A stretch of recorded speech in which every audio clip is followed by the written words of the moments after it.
ಓಂ ಗಂಗಣಪತಯೇ ನಮಃ. ಶ್ರೀ ಗುರುಭ್ಯೋ ನಮಃ. ಹರಿ ಓಂ. ನಮಸ್ಕಾರ. ಆತ್ಮಯೋನಿಸ್ವಯಂ ಜಾತೋ ವೈಖಾನಃ ಸಾಮಗಾಯನಃ ದೇವಕೀನಂದನಃ ಸ್ರಷ್ಟಾ ಕ್ಷಿತೀಶಃ ಪಾಪನಾಶನಃ. ಓಂ ಆತ್ಮಯೋನಯೇ ನಮಃ. ಎಲ್ಲವನ್ನೂ ಎಲ್ಲರನ್ನೂ ಸೃಷ್ಟಿಸಿದವನು ಭಗವಂತ. ಆದರೆ ಭಗವಂತನನ್ನು ಸೃಷ್ಟಿಸಿದವರು ಮತ್ತೊಬ್ಬರು ಇಲ್ಲ. ಅಪ್ರಾಕೃತವಾದ ನಾಶರಹಿತವಾದ ಶರೀರ ಭಗವಂತನದ್ದು. ಸ್ವಯಂ ಆಗಿ ಸ್ವತಂತ್ರವಾಗಿ ಸದಾಕಾಲ ಇರುವವನು ಭಗವಂತ.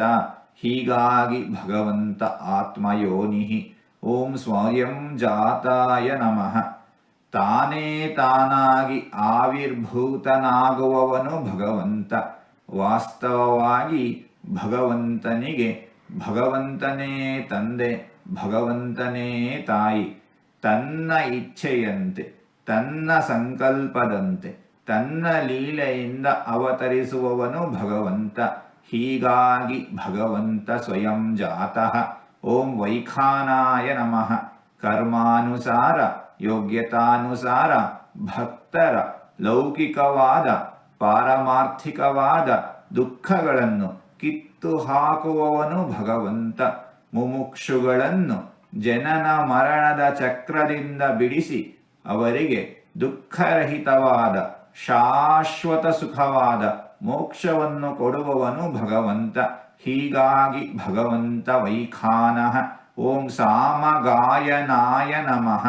ಶ್ರೀಕೃಷ್ಣಾವತಾರದಲ್ಲಿ ಕೊಳಲಿನಿಂದ ಸಾಮಗಾನವನ್ನು ನುಡಿಸಿದವನು ಭಗವಂತ. ಹೀಗಾಗಿ ಭಗವಂತ ಸಾಮಗಾಯನಃ. ಓಂ ದೇವಕೀನಂದನಾಯ ನಮಃ. ದೇವಕಿ ಮತ್ತು ವಸುದೇವ ದಂಪತಿಗಳ ಮಗನಾಗಿ ಶ್ರೀಕೃಷ್ಣನಾಗಿ ಭಗವಂತ ಅವತರಿಸಿದ್ದಾನೆ. ಹೀಗಾಗಿ ಭಗವಂತ ದೇವಕೀನಂದನಃ. ಓಂ ಸ್ರಷ್ಟ್ರೇ ನಮಃ. ಸೂಕ್ಷ್ಮ ರೂಪದಲ್ಲಿರುವ ಅಣುಗಳನ್ನು, ಪರಮಾಣುಗಳನ್ನು, ಬೃಹತ್ ರೂಪದಲ್ಲಿರುವ ವಿಶ್ವವನ್ನು ಸೃಷ್ಟಿಸಿದವನು ಭಗವಂತ. ಎಲ್ಲ ಲೋಕಗಳನ್ನು, ಸರ್ವವನ್ನು, ಸರ್ವರನ್ನು ಸೃಷ್ಟಿಸಿದವನು ಭಗವಂತ.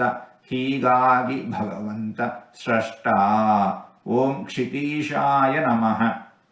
ದಶರಥನ ಮಗನಾಗಿ ಶ್ರೀರಾಮನಾಗಿ ಅವತಾರವನ್ನು ತಾಳಿದ ಭಗವಂತ ಅತ್ಯುತ್ತಮವಾಗಿ ರಾಜ್ಯವನ್ನು, ಭೂಮಿಯನ್ನು ಆಳಿದ್ದಾನೆ. ರಾಮರಾಜ್ಯ ಎಂಬ ಮಾತು ಇಂದಿಗೂ ಜನಮಾನಸದಲ್ಲಿದೆ. ಹೀಗಾಗಿ ಭಗವಂತ ಕ್ಷಿತೀಶಃ. ಓಂ ಪಾಪನಾಶನಾಯ ನಮಃ. ಮಾಡಿದ ತಪ್ಪಿಗಾಗಿ ಪಶ್ಚಾತ್ತಾಪಪಟ್ಟು ಅನನ್ಯ ಭಕ್ತಿಯಿಂದ ಭಗವಂತನ ಕೀರ್ತನೆ, ಪೂಜೆ, ಧ್ಯಾನ, ಸ್ಮರಣೆ ಇವುಗಳನ್ನು ಮಾಡಿದ ಭಕ್ತರ ಪಾಪರಾಶಿಗಳನ್ನು ಕಳೆಯುತ್ತಾನೆ ಭಗವಂತ. ಹೀಗಾಗಿ ಭಗವಂತ ಪಾಪನಾಶನಃ. ಹೀಗೆ 4 ತೊದಲು ಮಾತುಗಳನ್ನು ಆಡಿದ್ದೇನೆ. ಇದರಲ್ಲಿ ಏನಾದರೂ ತಪ್ಪುಗಳು ಇದ್ದರೆ ಆ ತಪ್ಪುಗಳನ್ನು ಬಿಟ್ಟು ಒಳ್ಳೆಯದು ಅಂತ ಏನಾದರೂ ಇದ್ದರೆ ಆ ಒಳ್ಳೆಯದನ್ನು ಮಾತ್ರ ಸ್ವೀಕರಿಸಬೇಕು ಅಂತ ಹೇಳಿ ಪ್ರಾರ್ಥನೆ. ಈ ನುಡಿಗಳನ್ನೆಲ್ಲ ಆಡಿಸಿದ ಭಗವಂತನಿಗೇ ಸರ್ವವೂ ಸಮರ್ಪಿತ. ಸರ್ವಂ ಶ್ರೀಕೃಷ್ಣಾರ್ಪಣಮಸ್ತು.